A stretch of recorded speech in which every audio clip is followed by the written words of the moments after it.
Aditya Digital Network presents the longest running episodic talk show in India in association with the Dusra.net, India's number one and only sports education and entertainment. Previously on the weekly show with Aditya. Watching a sports match should be like going for a picnic, not being in a concentration camp. And this is what the authorities fail to understand. They just blame 50 overs and 20 overs for the dwindling numbers in the 90 over matches. In fact, during the break, there should be a restaurant where people can go and eat, and the cost should be borne by the sports association and the organizer, or reduce the ticket costs, because if you are asking for nearly $100 per individual for a ticket, then you are doing nothing more than conning people. If one has to pay separately for food, for lodging, for transportation, then the ticketing cost has no meaning. If you want more people to come, then bus stations and train station, there should be a separate concourse under the stadium where spectators don't have to walk more than 100 meters to get inside the stadium. And if we cannot do that, then the special dignitaries we invite, the VIPs, they should also be made to walk. They cannot come in their cars, or they cannot have special privileges and walk right inside the stadium and be given all the facilities if the spectators on whose ticketing expenditure these individuals are enjoying their facilities do not get the same respect. These views that you heard right now, that were aired in episode number 131, were endorsed by none other than a popular Indian sports person called Rahul Dravid. The same Rahul Dravid who once upon a time was a fringe player, and if not for his 400-run partnership with Lakshman, we would have not heard of them again. Dravid in an interview said, and I quote, "The length of the game, though, is not the only reason why fans do not visit grounds. Basic things like toilets, seating, car parking need to be looked into. These are things that will draw fans." He urged the Indian Cricket Board to plan for traditional festive tests like England and Australia, like the New Year test in Calcutta and the Pongal test in Chennai, which will make for a family outing. And the facilities he talked about and your champion podcaster talked about are not only for one sport, they are applicable to every sport, and we have to look into this seriously. While the hype around this pink ball test has been going on for the past couple of weeks, not one organizer has said that we have provided facilities for children to come and enjoy the match. This means the pseudo security measures will apply. You can only walk into the stadium with your phone, and this spreads like a plague everywhere in the country where there are matches going on. They only open one or two gates. They force you to come through these gates. Then the parking options are in remote areas. So why don't the authorities look into this? The reasoning that people will come to the stadium after a day's work will backfire if the facilities for car parking, transport, accommodation is not looked into. And despite all the hype surrounding tonight's match, that is the day and night test, and all the historic balm being applied to it, if there are less than the number of spectators they expected, then what Dravid said in his interview and what I have been saying for the past couple of episodes will have to be looked into seriously. And one hopes that the authorities do a introspection. Let's get into the technicality of this overhyped pink ball test.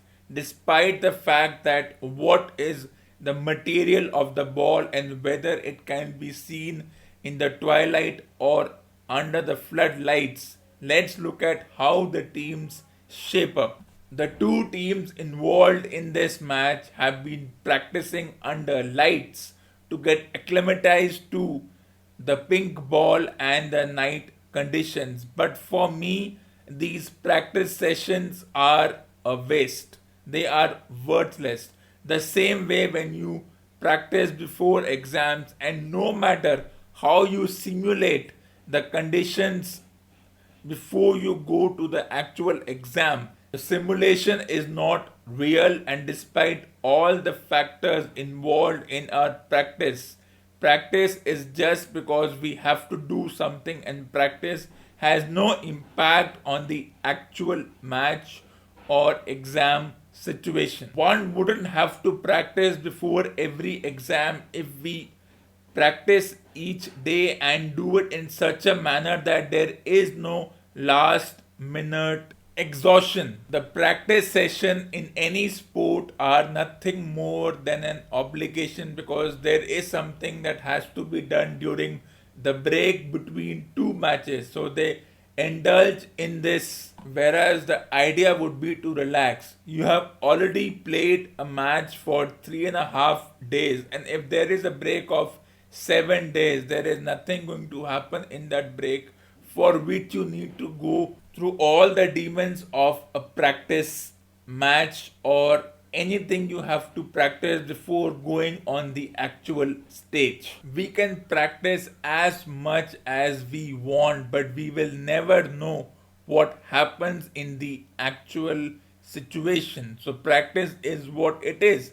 It is just a pseudo attempt to show that you worked hard before the actual situation, the match, or the exam, or going before a stage and speaking. Otherwise, what happens in the actual situation or the real life situation, one doesn't know. If we took practice seriously, then shouldn't we just be awarded for practicing and not going in the actual situation? Therefore, the idiom practice makes everything perfect doesn't apply. Because till today, nobody has understood the definition of perfect. But let's get back to this pink ball match and how everybody is excited and anxious. Dravid talked about another valid point which is important in the context of the contemporary matches. He said, and I quote, "When we say there were 100,000 people at the Eden Gardens in 2001, we are missing the point.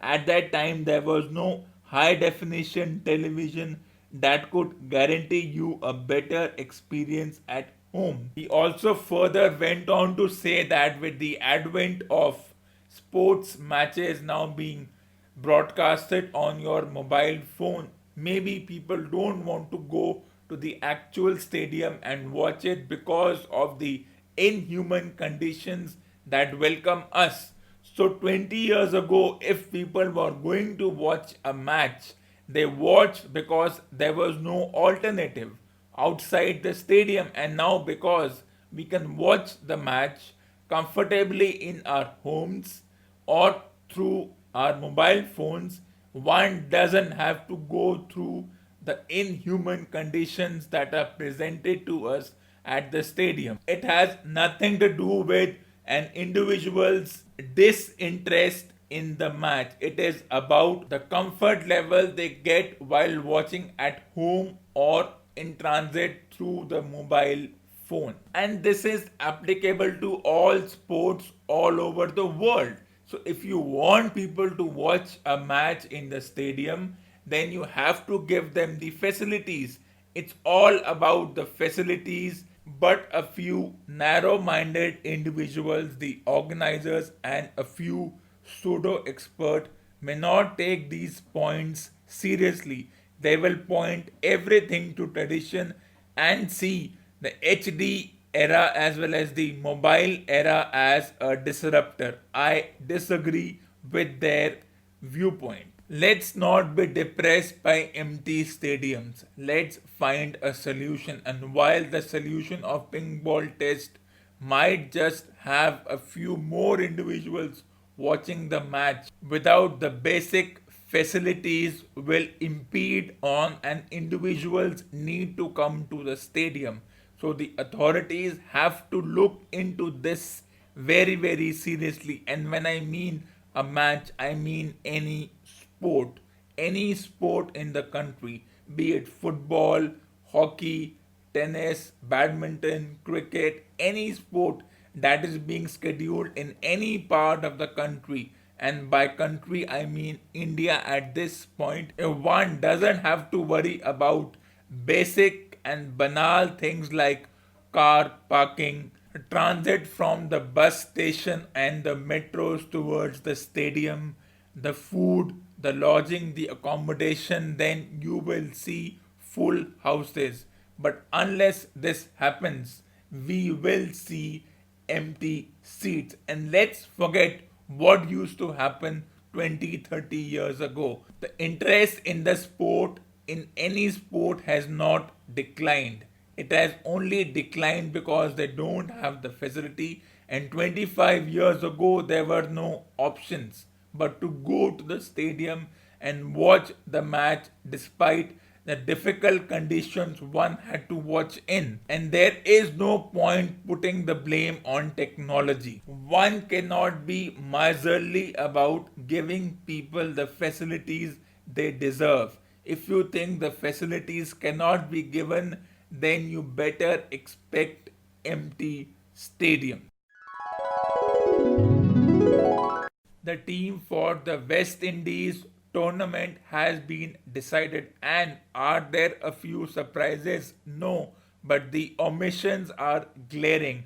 The Pandya brothers find no favor in the selector's mind, so Kunal Pandya has been left out.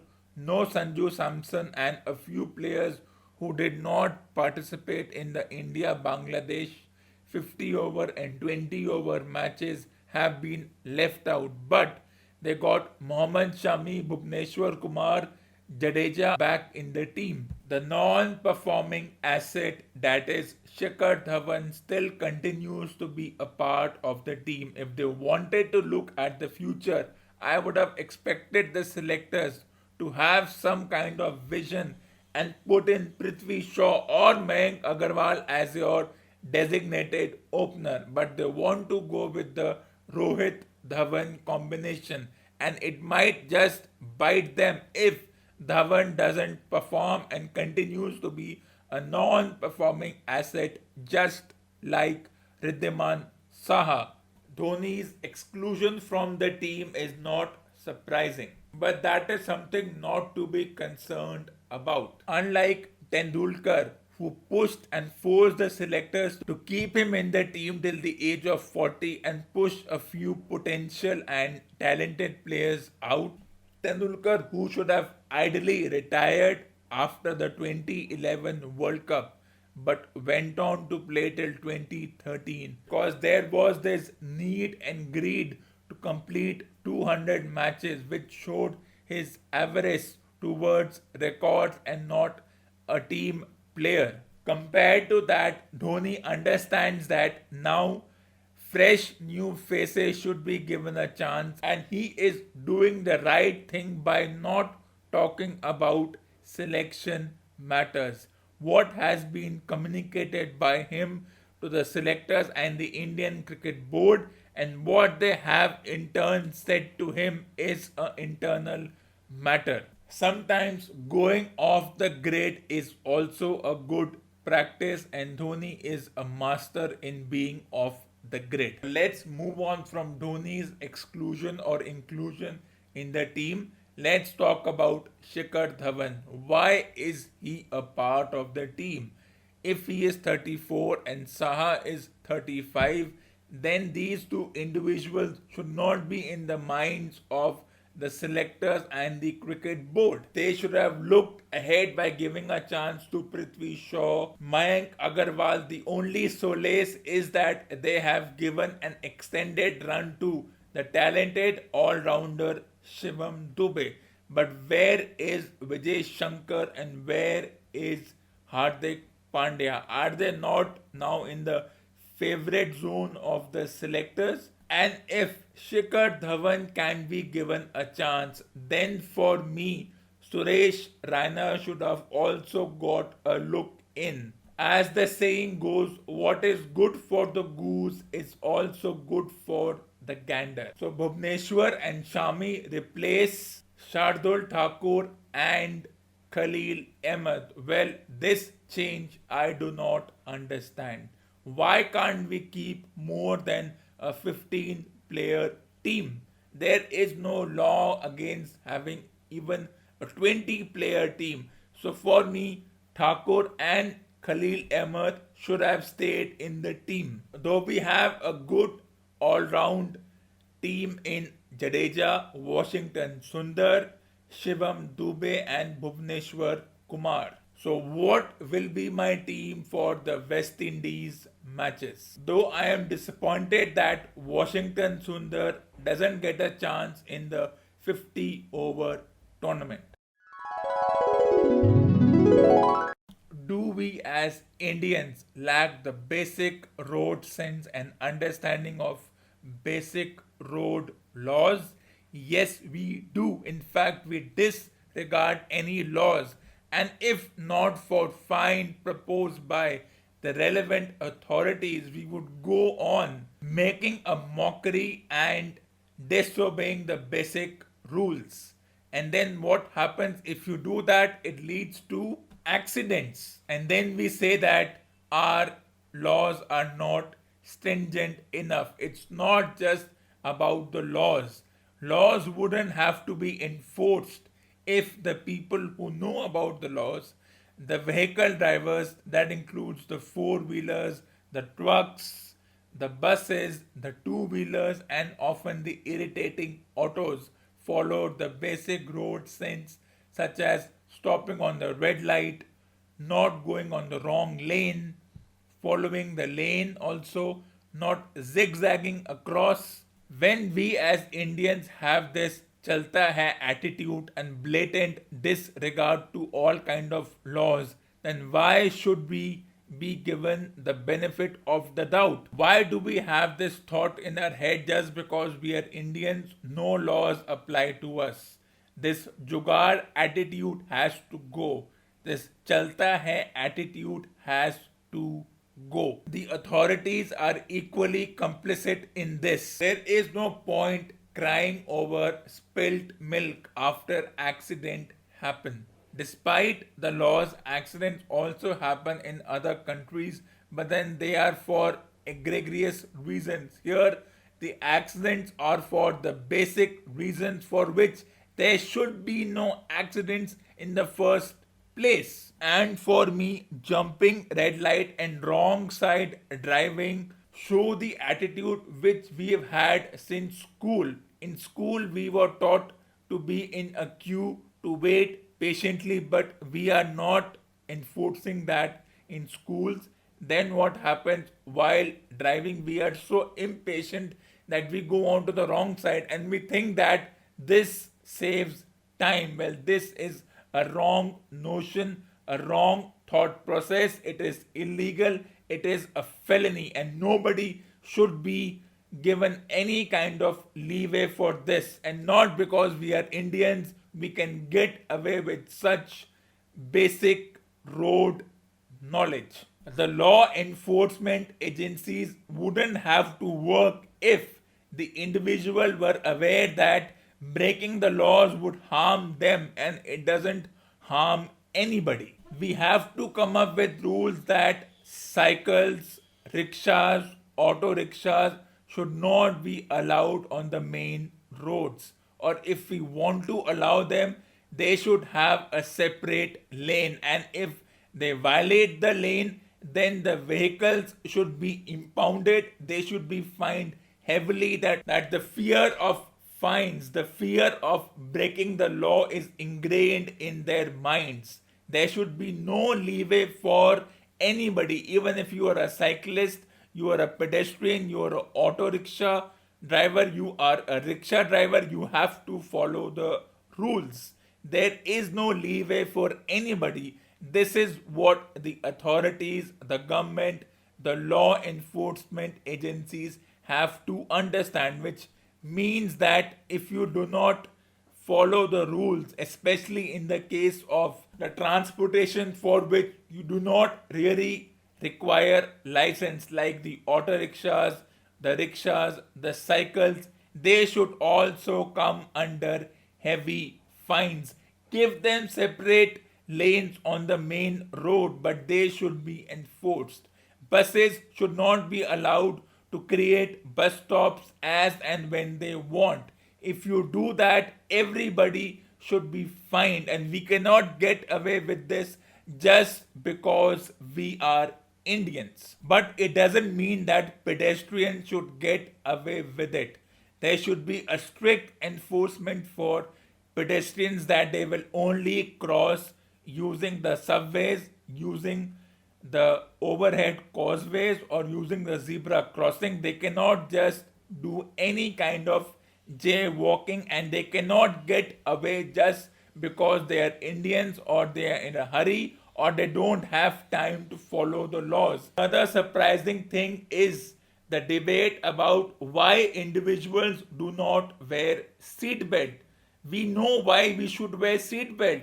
Seatbelt is for our own safety. Don't wear seatbelt because you will be fined.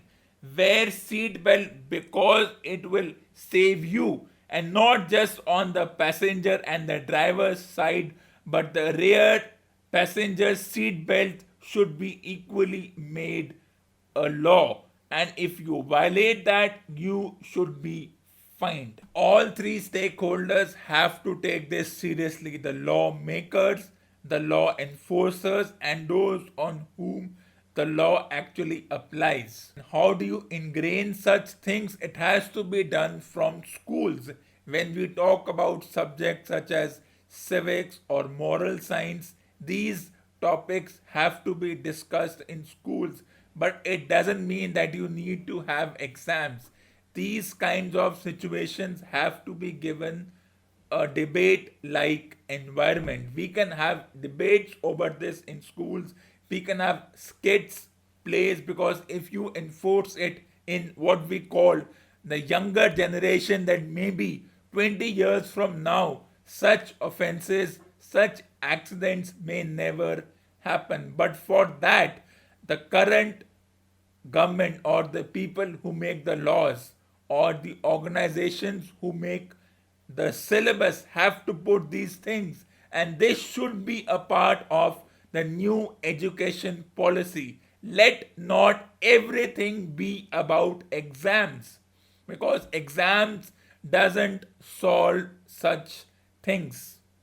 Fines should be the last resort for anything. Irrespective of an individual's economic status, they have to follow the rules, whether they use transportation like automobiles or buses, or they take the pedestrian route, or they use metros. In fact, bus stops are also the fault of the people who use the buses. They just stand anywhere apart from the designated bus stations or the bus stops, and the bus driver is compelled to stop.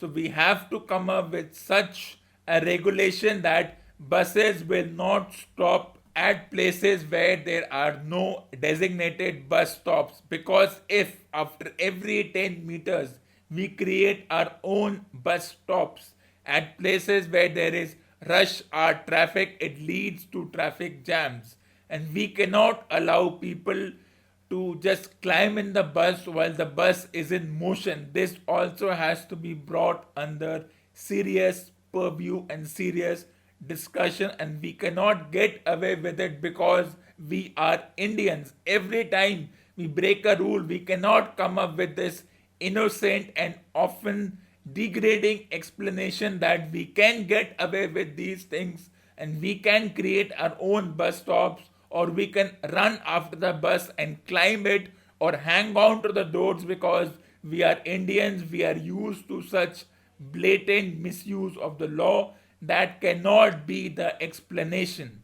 And debates and discussions about such things has to come right from the grassroots, that is the schools. These things may or may not be a part of the curriculum, but the schools have to be smart about coming up with such things. Everything cannot be boxed into a curriculum, everything cannot be run by a curriculum or a syllabus. We have to look beyond these things. And as far as road laws are concerned, these are basic pedestrian and vehicle laws, irrespective of which part of the world you reside in, whether it's the East, the West, the Middle East, the West Asia. We have to be smart about this. This marks the end of episode number 133 on the 22nd of November 2019. I hope you enjoyed this episode. I will be back very soon.